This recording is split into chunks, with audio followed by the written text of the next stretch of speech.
Si dans ta rétine l'amour ne supporte plus la lumière du jour, je rallumerai les étoiles autour, j'apprendrai à compter jusqu'à toujours, et toi tu pourras compter sur moi.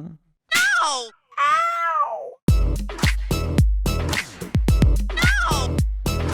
Comment ça va, Amir, depuis 2020? Ça fait déjà 3 ans qu'on ne s'est pas vu. Ça va de mieux en mieux, je t'avoue. Je multiplie les projets, j'ai plus 1000 vies, j'en ai 2000.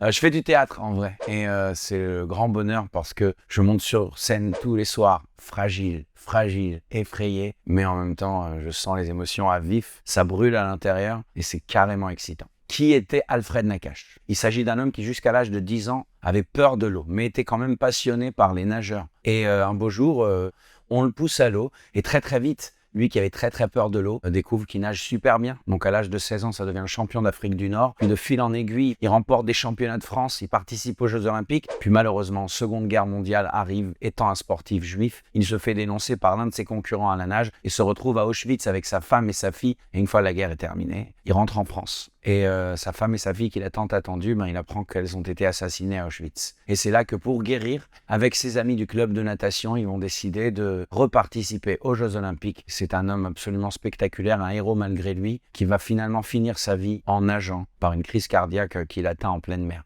Tu la connaissais l'histoire d'Alfred Nakache avant de jouer dans cette pièce de théâtre? Figurez-vous que oui. En fait, le clip de J'ai cherché a été tourné au centre sportif Alfred Nakache.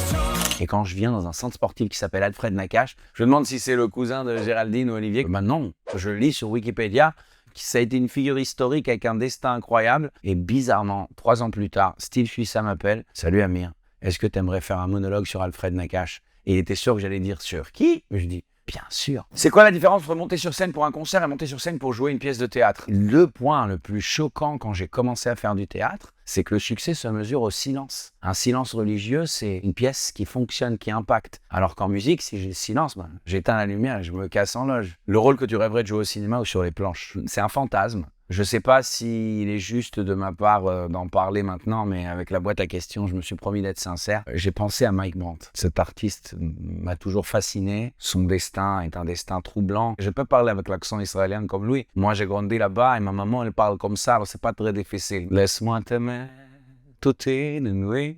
Laisse-moi toute une nuit. Après ton triathlon, il paraît que tu te prépares au marathon de New York. Ouais.